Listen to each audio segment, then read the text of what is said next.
CSK play offs రేస్లో నిలవాలంటే తప్పక గెలవాల్సిన మ్యాచ్లో గుజరాత్ మీద చిత్తుగా ఓడిపోయింది. రన్స్ పరంగా వాళ్ళకి ఇదే అతిపెద్ద లాస్ అనుకోవచ్చు. అండ్ అలాగే గుజరాత్ టాప్ 2లో ఉండాలంటే ఖచ్చితంగా గెలవాలి. అది కూడా భారీ నెట్ రన్ రేటుతో గెలవాలి. అది గెలిచారు వాళ్ళు. ఆల్మోస్ట్ 90 రన్స్ 89 పరుగుల తేడాతో గెలిచారు వాళ్ళు. 0.4 ఉన్న నెట్ రన్ రేటు వాళ్ళకి ఇప్పుడు 0.6 అయింది. ఇక వాళ్ళకి పోటీ ఉన్న ఎస్ఆర్హెచ్ అండ్ ఆర్సీబీ వాళ్ళకి మ్యాచ్ ఉంది. వాళ్ళిద్దరిట్లో ఎవరు గెలిచినా వాళ్ళు అది కూడా ఎస్ఆర్హెచ్ భారీగా గెలవాలి. వాళ్ళు ఎస్ఆర్హెచ్ భారీగా గెలిస్తే వాళ్ళు టాప్ 1కి వస్తారు.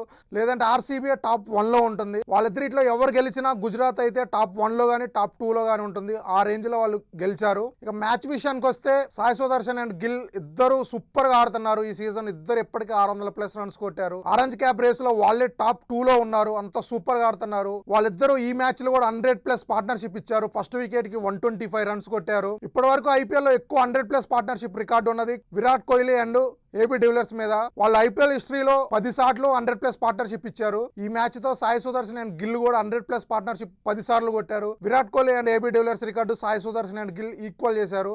ఫ్యూచర్లో ఖచ్చితంగా వాళ్ళని దాటే ఛాన్స్ ఉంటుంది. ఎందుకంటే వీళ్ళిద్దరు యంగ్ ప్లేయర్స్, ఇంకా చాలా మ్యాచ్లు ఆడతారు కాబట్టి. వాళ్ళిద్దరితో పాటు ఇంకొక స్టార్ బ్యాట్స్మెన్ బట్లర్ కూడా 50 కొట్టాడు. ఈ సీజన్లో తను సూపర్ ఫామ్ కంటిన్యూ అవుతుంది. ముగ్గురు సూపర్గా ఆడుతున్నారు. టాప్ ఆర్డర్ సూపర్ పర్ఫార్మెన్స్తో 229 రన్స్ కొట్టారు వాళ్ళు 20 ఓవర్స్లో. 230 భారీ టార్గెట్ని ఛేదించాల్సిన సీఎస్కే ఈ మ్యాచ్లో ఒక చిన్న ప్రయోగం చేసింది. రుతురాజ్ ప్లేస్లో షాట్ ఓపెనర్గా వచ్చాడు, కానీ ఆ ప్రయోగం మాత్రానికి వికటించింది. వరుసగా సంజు కానించి షాటు, రుతురాజు, ఉర్విల్ పటేల్ అందరూ టాప్ ఆర్డర్ మొత్తం కుప్పకూలిపోయారు. పవర్ ప్లేలోనే 4 వికెట్లు పడిపోయాయి. ఆ తర్వాత నెక్స్ట్ 7th ఓవర్లో కూడా కార్తీక్ శర్మ కూడా అవుట్ అయ్యాడు. అక్కడి నుంచి వాళ్ళు కోలుకోలేదు. దూబే కానీ బ్రేవిస్ కానీ చాలా ట్రై చేశారు, కానీ టార్గెట్ మాత్రానికి చాలా భారీగా ఉంది. 14 ఓవర్లోనే 140 రన్స్కి ఆల్అౌట్ అయిపోయారు. వాళ్ళ రన్ రేట్ బాగానే ఉంది, కానీ వికెట్స్ మాత్రానికి వెంటనే కోల్పోయి 14 ఓవర్లు పూర్తి కాకముందే వాళ్ళు ఆల్అౌట్ అయిపోయారు.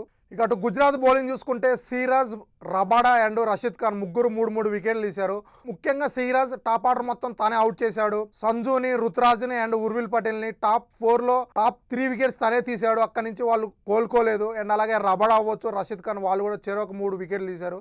కానీ మ్యాన్ ఆఫ్ ది మ్యాచ్ మాత్రానికి సిరాజ్కి వచ్చింది. తను 3 ఓవర్స్లో 26 రన్స్ ఇచ్చి 3 వికెట్స్, అది కూడా ఇందాక చెప్పినట్టు చాలా క్రూషియల్ వికెట్స్ తీశాడు. అందుకే తనకి మ్యాన్ ఆఫ్ ది మ్యాచ్ వచ్చింది. ఇక ఈ ఓటమితో సిఎస్కే ఈ సీజన్ ఎలిమినేట్ అయిపోయింది. వరుసగా 3 సార్లు వాళ్ళు గ్రూప్ స్టేజ్ లోనే ఎలిమినేట్ అయిపోయారు. వాళ్ళ హిస్టరీలోనే వాళ్ళకి ఇది ఫస్ట్ టైం. ఇంత ముందు ఎప్పుడు వాళ్ళు వరుసగా 3 సార్లు గ్రూప్ స్టేజ్ లోనే ఎలిమినేట్ అవ్వలేదు. ఇక అటు గుజరాత్ చూసుకుంటే ఈ భారీ విన్ తో టాప్ 2లో ఫిక్స్ అయ్యారు.